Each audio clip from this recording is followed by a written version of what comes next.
All right, now you'll notice our older, much older logo there with creationresearch.net.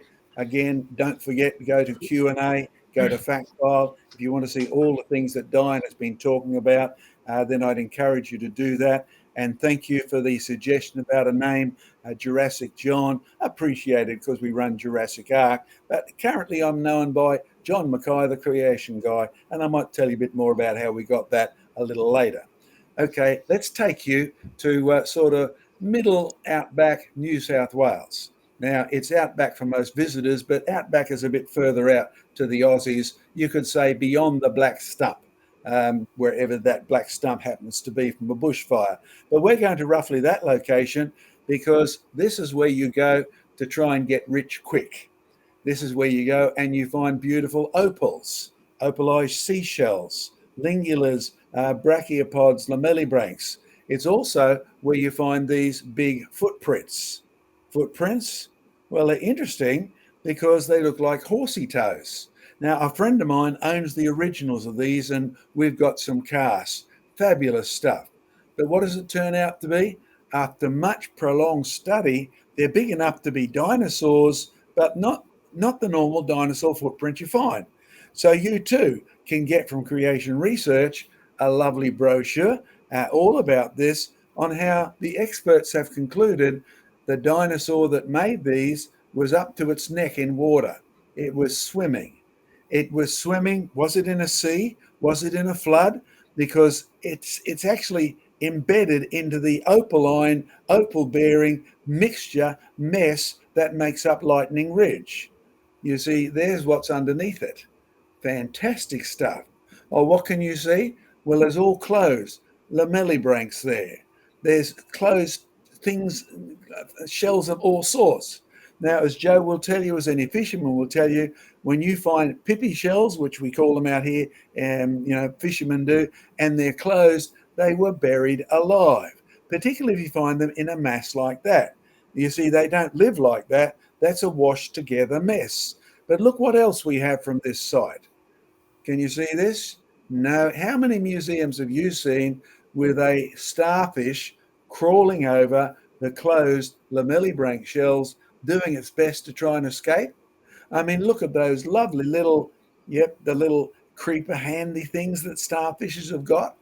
It was buried while it was trying to escape the flood that was washing in the mass of shells and the mass of creatures that are buried with it.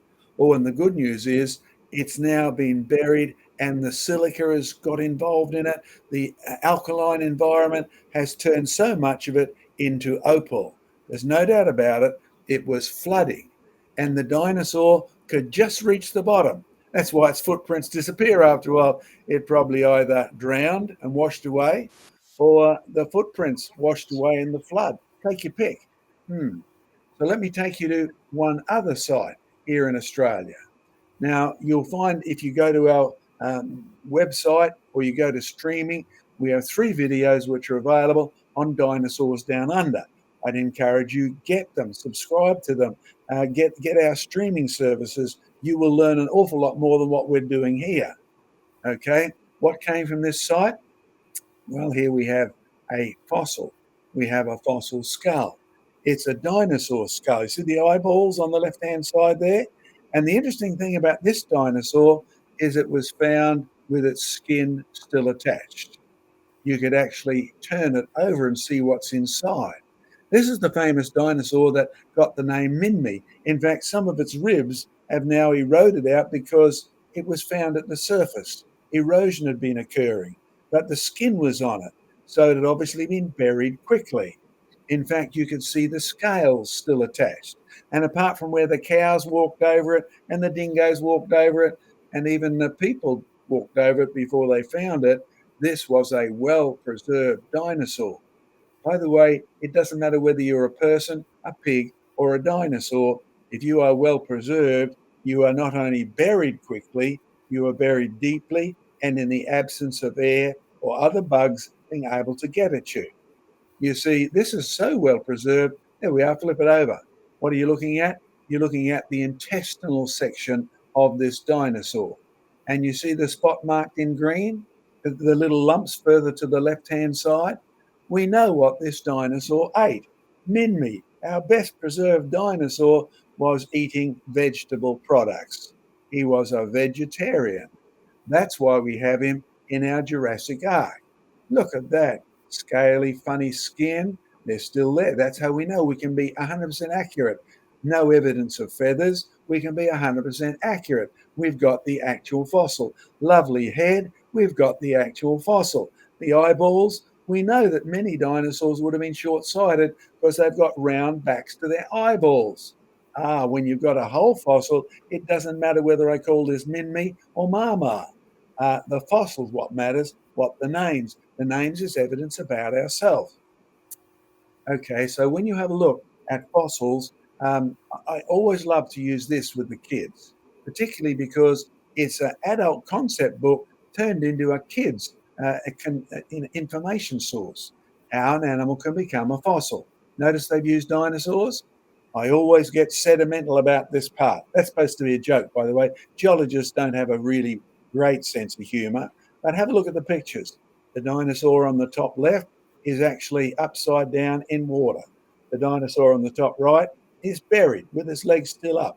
The dinosaurs on the bottom left is buried totally and fossilizing. The dinosaur on the bottom right is actually exposed so that the station owner here in Australia can actually find it. But there's a question about this. The animal dies and sinks to the bottom of the sea. It's covered by sediment. Question: what is a land dwelling, fruit eating, seed eating vegetarian doing upside down out at sea, sinking to the bottom?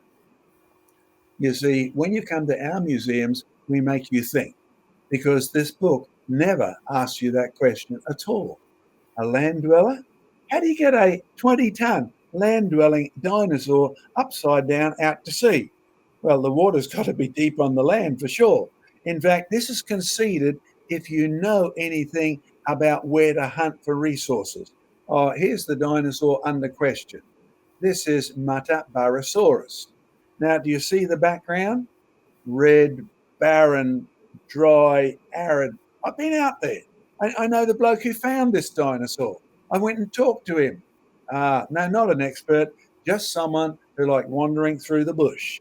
Dinosaurs, Metabarosaurus, named after the nearby town of Matabara. Yep, you're right, that's how we do it. Permian, named after the area of Perm in Russia. Nothing to do with millions of years of evolution. This guy's son ran the mechanic shop that fixed my broken car as I drove through town looking for him. Okay, but there's one thing you never hear.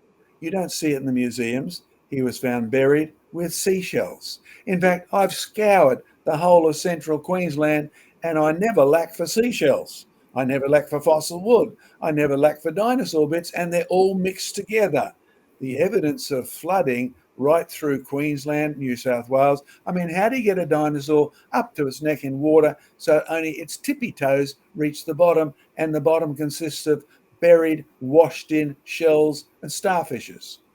Well, if you know where to go, you can actually check australianmuseum.net.au, and no, it's not advertised as a main item or anything. This skeleton was most likely a carcass that had floated out to sea from nearby land before sinking and fossilizing. How did you get that huge dinosaur out to sea? How did you get it off the land? You have to flood the land and get it into even the river before you can get it out to sea. Or perhaps it's just flooding the land is enough. But you see, if you pursue all of this hard enough, long enough, and stick at it, can I encourage your creations out there? Don't build your lives on presuppositions. Admit what your presuppositions are. Mine are: the first scientists believed in science because they first of all believed in God, and God had stamped his nature on creation so that you could see and you could understand and you could know what it meant. Yep, you heard me right. That is the presupposition of people like Newton and Bacon and all these others. They believed in the biblical God, not the pagan God that made fossils into tricks played on us. That's why the scripture also says that verse there: test all things, hold fast to what is good. Now, you come to our museums, Creation Discovery Centres, Joe's Museum in Oswestry, and don't forget to go there and make sure you support them. Have a look at what Glenn's doing in the USA, support him and pray for him, because what we're doing is crashing through the lie that the fossils show evolution, that the fossils show dinosaur A or non-dinosaur A grew feathers and turned into a bird. Absolutely non-based on evidence at all. Now, we could continue on, but our time is nearly up. In South Alberta Badlands, let me show you some of the things you find. Oh, that's Liam, by the way, one of our geologists at the bottom. Can you see the average way dinosaurs are found? If you've got a whole dinosaur, most of the dinosaurs you'll find show evidence of their necks up, their backs turned over, and they are in a drowned position. Edmonticus, yeah, you know where it's found. Isn't there a place with a name like that? Edmonton in Canada? And look, man alive, this is what you find, and this is the majority of what you find. These creatures were drowned, then they were buried so quickly they didn't even have time for their muscles to relax. Yep, I know about that one because I took that picture. I went over there to see it. I actually have gone out of my way to make sure I could see the evidence, not just read the books, because that's what I found. Remember that illustration from Queensland University? They poo-pooed my thesis because I didn't get hold of that PhD that changed its name. The name didn't matter. My thesis was 100% accurate, and they've changed the classification back to what it was when I was there. This dinosaur, this creature, whatever you want to call it, drowned beyond a shadow of a doubt. That's the one that was used before. When you have a look at these all over the world, and that's why we so encourage you, look at our e-news, go to the fact file where you'll find these quotes and their original sources. Many dinosaurs found with head and neck bent backwards and tail arched over the back. Immersion in water is the simplest explanation.